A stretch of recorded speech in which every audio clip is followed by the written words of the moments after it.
દરેક બીમારીઓની અલગ અલગ દવા હોય છે, પણ શું કોઈ એવી દવા છે કે જે માથાના વાળથી લઈને પગના નખ સુધીના કોઈ પણ બીમારીઓમાં લઈ શકાય, અને એ પણ ખૂબ સ્વાદિષ્ટ? હા છે ને, બિલકુલ છે. આજની આપણી આ રેમેડી જે શેર થશે ને, તે છે તો લાડુ, પણ માથાના વાળથી લઈને પગના નખ સુધીની કોઈ પણ બીમારીઓને દૂર રાખવામાં અક્ષર દવા છે, અને સ્વાદિષ્ટ એટલી કે વાત ના પૂછો. તો ચલો રેસીપી શરૂ કરીએ.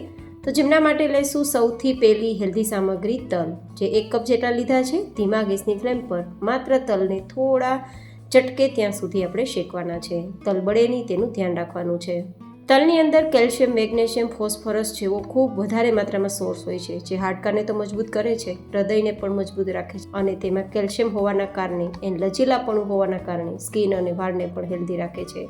ખાસ વાત તો એ છે કે તેમાં એન્ટીઓક્સિડન્ટ ભરપૂર હોવાના કારણે સાંધા ગોઠણના કે કમરના દુખાવામાં પણ ખૂબ રાહત આપે છે. તો આપણા તલ શેકાઈ ગયા છે, તેને આપણે એક વાસણમાં લઈ લેશું જેથી ઠંડા થઈ જાય. અને હવે તે જ કડાઈમાં આપણે બીજી હેલ્ધી સામગ્રી લેવાના છીએ. જેટલા તલ લીધા છે તેના અડધા મગફળીના દાણા, જેને આપણે શેકવાના છે, પણ ફોતરા નીકળે ત્યાં સુધી નહીં. તો ધીમા ગેસની ફ્લેમ પર 1 મિનિટ ચલાવશું અને શેકીશું. મગફળીની અંદર બેડ કોલેસ્ટ્રોલને દૂર રાખવાની, સારા કોલેસ્ટ્રોલને વધારવાની ક્ષમતા છે, જેથી હાર્ટ એટેકથી બચાવશે, તમારું વજન કંટ્રોલમાં રાખશે. જેમાં કેલ્શિયમ અને ફોસ્ફરસ વધારે માત્રામાં હોવાથી હાડકાં લોખંડ જેવા મજબૂત થશે. તો શેકાઈ ગયા છે, અને હવે આપણે તેને સાઈડમાં લઈ લેશું એક પ્લેટમાં, જેથી તેને પણ ઠંડા કરી શકીએ.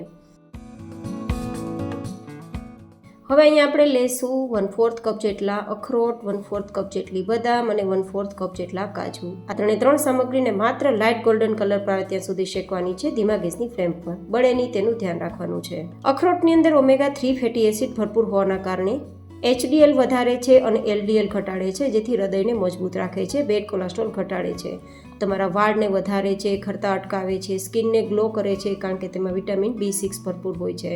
તેમાં કોપર, મેગ્નેશિયમ અને મેગ્નીઝ જેવા ખનિજ તત્વો હોય છે, જેથી હાડકાને મજબૂત રાખી સાંધા ગોઠણ કે કમરના દુખાવામાં પણ ખૂબ રાહત આપે છે.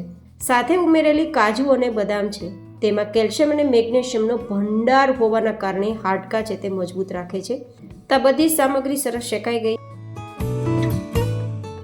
તો હવે બધી જ સામગ્રીને બરાબર રીતે આપણે ઠંડી કરી લીધી છે, અને એકદમ સરસ મજાની ઠંડી થઈ જાય પછી તેને બધી જ 1 બાય 1 મિક્સરમાં લઈ લેવાની છે.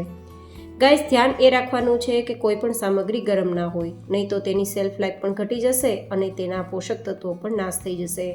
અને આપણે દરદરો પાવડર તૈયાર કરવાનો છે, એકદમ ફાઇન પાવડર નથી તૈયાર કરવાનો, જેથી તેના પોષક તત્વો નાશ ના થાય. અને આ દાણામાંથી પણ ફોતરા બિલકુલ નથી કાઢવાના. તો આપણે તલ, મગફળીના દાણા, કાજુ, બદામ, અખરોટ મિક્સ કરી દીધા બાદ અહીંયા ઉમેરીશું લગભગ અડધા કપ જેટલું નારિયેળનું છીણ. આ નારિયેળનું છીણ છે તે વજનને ઘટાડવામાં મદદરૂપ થાય છે, કારણ કે તેની અંદર MCTS નામનું પોષક તત્વો છે તે વધારે હોય છે, અને હાડકાને પણ મજબૂત રાખે છે. સાથે આપણે ઉમેરીશું 1 ચમચી જેટલો સੌંઠ પાવડર. સૌંઠ પાવડરના તો શું વખાણ કરવાના. સૌંઠ પાવડર છે તે શરદી, કફ, ઉધરસમાં ફાયદો કરે છે. કોઈ પણ જગ્યાએ સોજા આવી ગયા હોય તો તેને દૂર કરે છે, કારણ કે તેમાં એન્ટી ઇન્ફ્લામેટરી પ્રોપર્ટીઝ છે, જેથી ખાસ કરીને ગોઠણના દુખાવામાં મદદરૂપ થાય છે, વજનને ઘટાડવામાં મદદરૂપ થાય છે, કારણ કે મેટાબોલિઝમ બૂસ્ટ કરે છે, ઇમ્યુનિટી બૂસ્ટ કરે છે, ડિટોક્સ પૂરા શરીરને કરે છે અને કચરો બહાર કાઢે છે. હવે આ બધી જ સામગ્રી છે તેનો આપણે દરદરો પાવડર તૈયાર કરી લઈએ. તો આ પાવડર તો આપણો તૈયાર થઈ ગયો છે, પણ હવે તેને મીઠાશ આપવા માટે આપણે અહીંયા એક સામગ્રી લેવાના છીએ, ને તે છે ગોળ. પણ ગોળને ઓગળવા માટે આપણે 1 ચમચી જેટલું ઘી લેશું. ઘીની અંદર વિટામિન K2 હોય છે. ઘી આપણું ઓગળી જાય પછી તેમાં 1 કપ જેટલો દેશી ગોળ ઉમેરવાનો છે. અહીંયા ધ્યાન આપવાનું છે કે દેશી ગોળનો જ ઉપયોગ થાય, કારણ કે તેમાં આયરન ભરપૂર હોય છે, જેથી શરીરને ખૂબ ફાયદા કરે છે, જે વજનને ઘટાડવામાં પણ મદદરૂપ થાય છે. આપણે ઘણીવાર એવું થાય છે કે ગોળ ખાવાથી વજન વધે છે, પણ ગોળને વધારે પ્રમાણમાં ખાવાથી વજન વધે છે. ગોળને લિમિટેડ ખાવાથી વજનમાં ઘટાડો થાય છે. સાથે સાથે હાડકાને મજબૂત રાખવામાં પણ ખૂબ જ ફાયદો કરે છે, કારણ કે તેમાં પણ શરીરને કેલ્શિયમ પૂરું પાડવાની ક્ષમતા છે. સાથે તેમાં આયરનનો સોર્સ છે, તો હિમોગ્લોબિન પણ વધારે છે, અને લગભગ સમસ્યાઓનું સમાધાન ગોળમાં છે. શરદી, કાશી, ઉધરસમાં પણ તમને ખૂબ ફાયદો કરે છે. ગળામાં પણ જો તમને ખરાબી થઈ ગઈ હોય તો તેમાં પણ રાહત આપે છે. અહીંયા માત્ર ગોળને ઓગાળવાનો જ છે, કોઈ પાઈ ના આવી જાય તેનું ધ્યાન આપવાનું છે. બસ ગોળ ઓગળી જાય પછી આપણે નીચે લઈ લેવાનો છે, અને નીચે લઈ લીધા બાદ આપણે જે કંઈ પણ સામગ્રીઓ છે તેને આપણે પાવડર તૈયાર કર્યો છે તે આમાં મિક્સ કરી દેવાનો છે. અને પછી મનપસંદ ચોઈસના લાડુ બનાવવાના છે. એક વસ્તુનું ખાસ ધ્યાન રાખવાનું છે કે આપણે લીધેલી તમામ જે સામગ્રીઓ છે તે બિલકુલ સ્કીપ નથી કરવાની. આ બધી જ સામગ્રીઓના કોમ્બિનેશનથી બનતા આજના લાડુ તમારા માથાના વાળથી લઈને પગના નખ સુધીની તમામ સમસ્યાઓનું સમાધાન છે.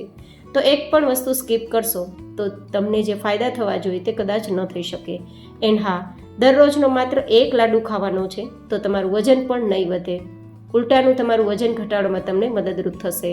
તો સ્કિન હોય, હેરના પ્રશ્ન હોય, વજનના પ્રશ્ન હોય, હૃદયની બીમારીના પ્રશ્ન હોય, પાચનના પ્રશ્ન હોય, શરદી કબૂતરસના પ્રશ્ન હોય, શરીરના દુખાવાના પ્રશ્ન હોય કે પછી કોઈ પણ બીમારીઓમાં પણ તમે લાડુ લઈ શકો છો. એન્ડ હા, જો ડાયાબિટીસ કંટ્રોલમાં છે તો તમે વીકમાં 1 થી 2 વાર માત્ર એક લાડુ ખાઈ શકો છો, એ પણ કંટ્રોલમાં રહેતું ડાયાબિટીસ હોય તો આ રીતે તમે લાડુનો ઉપયોગ કરી શકો છો. બસ આ બધું મિશ્રણ મિક્સ થઈ જાય પછી આપણે લાડુ બનાવી લઈશું અને લાડુ જ્યાં સુધી પૂરા ના થાય ત્યાં સુધી ખાઈ શકો છો. એન્ડ હા, આ લાડુ તમારા ખરાબ તો થવાના નથી, તો આપણે સેલ્ફ લાઈફ કેટલી છે તે જાણવાની કોઈ જરૂર નથી.